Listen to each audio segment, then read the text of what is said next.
Selamat datang di Project Crime Fiction. Di channel ini saya akan banyak mengulas tentang tips-tips cara menulis cerita fiksi kriminal. Di channel ini juga saya akan banyak membahas nantinya tentang novel dan film fiksi kriminal baik dari dalam dan dari luar negeri. Harapannya semoga kalian nantinya yang ingin menciptakan cerita fiksi kriminal kalian sendiri, entah cerpen, novel maupun novel, setelah menyimak konten di video ini kalian semakin mendapatkan masukan ide untuk menulis cerita kalian sendiri. Setelah sebelumnya saya sempat mengulas ya plot dalam cerita, dimana bagi saya pribadi plot ini memiliki posisi terpenting nomor satu setelah ide. Nah, di postingan atau di video kali ini yang saya akan bahas sih lebih jauh lagi mengenai plot, yaitu tentang bagaimana cara menciptakan plot dengan dibantu story map atau pemetaan cerita. Oke, jadi story map ya, atau kita melakukan pemetaan cerita maupun story mapping, ini adalah sebuah tindakan sebuah tindakan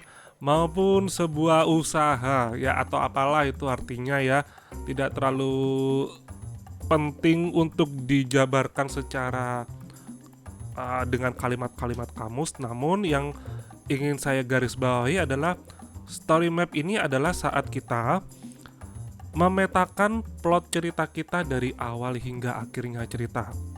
Dengan kata lain, story map ini ibaratnya itu seperti ketika kalian hendak bepergian ke sebuah tempat dan kalian ini memerlukan Google Maps sebagai panduan kalian. Nah, Google Maps ini yang bisa diibaratkan sebagai story map cerita kalian nantinya.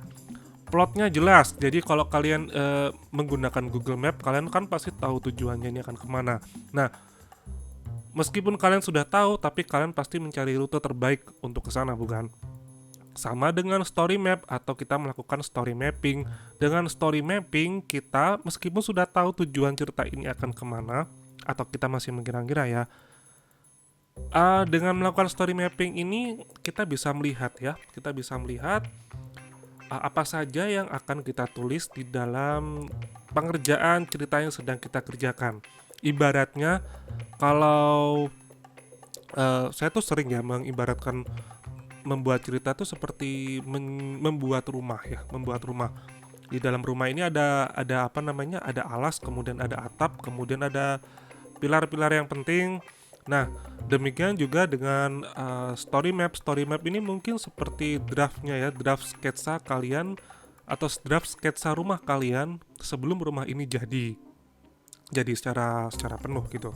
Nah, jika di sebelumnya saya juga sempat menyinggung bahwa plot dalam cerita ini enggak boleh hanya mengandalkan satu atau dua bab saja. Misalkan kalian terlalu mengandalkan bab satu dalam cerita kalian, lalu atau kalian terlalu mengandalkan ending yang apa namanya itu menggigit atau ending yang sangat twist, padahal di awal cerita kalian tuh mungkin ya cenderung terlalu flat, nggak ada konfliknya sama sekali. Nah, ini kalian hanya melihat cerita kalian itu hanya pada bab-bab yang penting, padahal kita harus melihat keseluruhan cerita seperti kita melihat pada bola dunia ya. Cuman di yang video yang sebelumnya itu sebenarnya sih bukan bola dunia ya, melainkan bola bulan ya, dimana dalam bola bulan yang ada di video sebelumnya itu kita bisa mengetahui permukaan bulan itu dari nama-nama kawah yang ditemukan oleh para astronom atau para penemunya.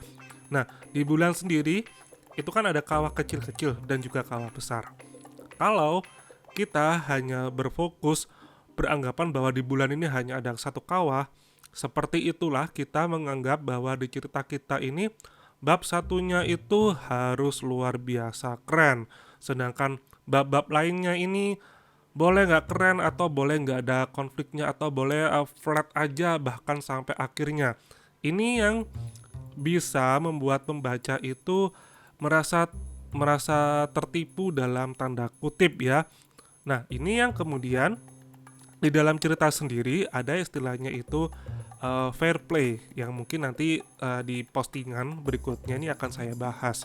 Nah, dengan menggunakan story map ini kita bisa tahu apa sebenarnya yang kurang dari cerita ini, kira-kira kapan kita harus menaruh konflik dan kapan kita harus tetap membiarkan cerita ini berjalan santai atau berjalan serius atau malah menimbulkan suasana membaca yang haru, atau mungkin suasana membaca yang tegang, atau mungkin suasana membaca yang penuh tanda tanya, penasaran, seperti itu.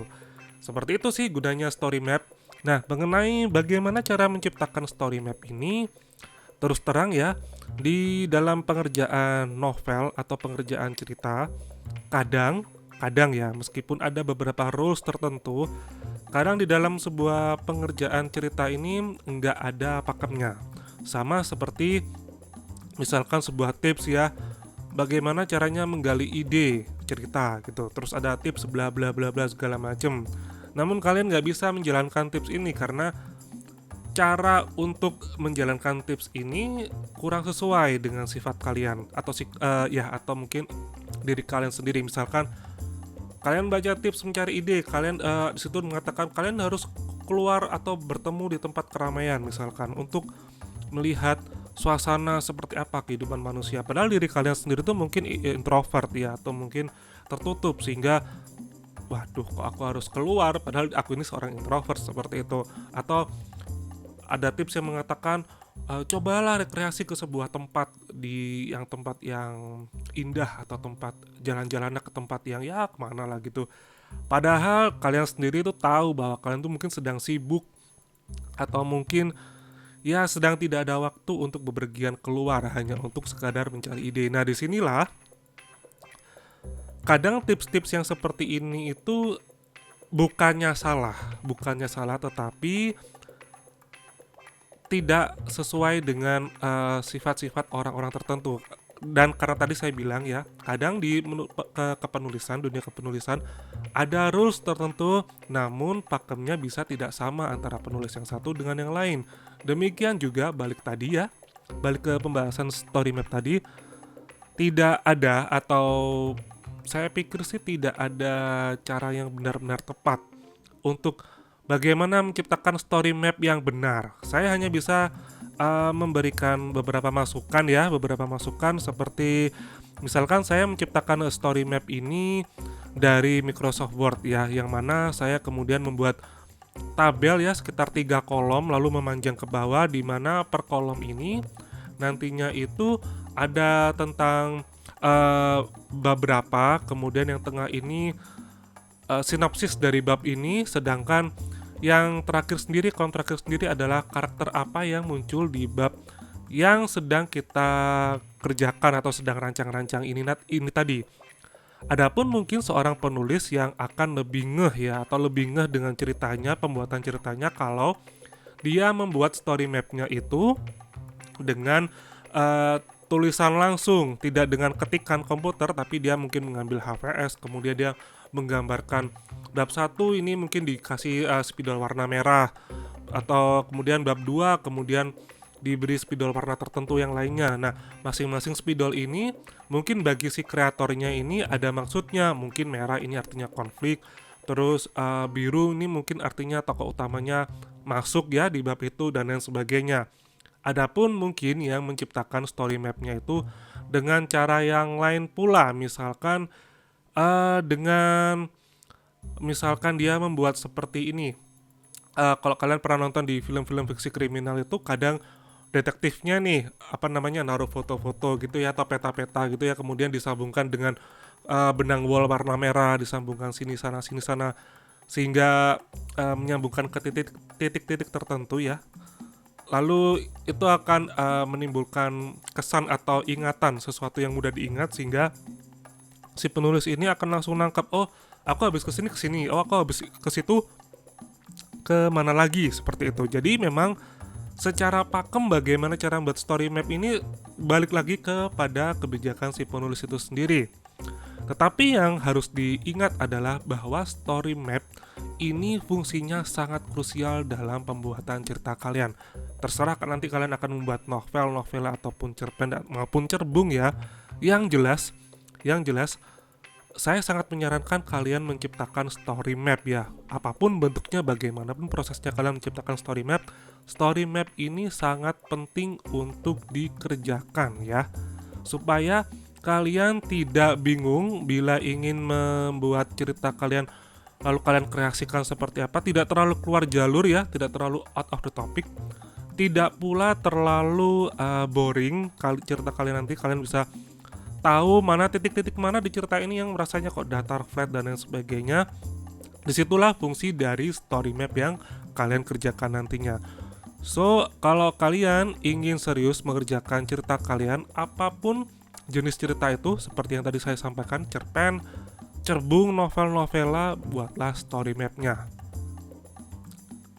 Itu saja dari saya untuk video kali ini. Ikuti terus Project Crime Fiction dan kita akan bertemu lagi di pembahasan berikutnya. Salam.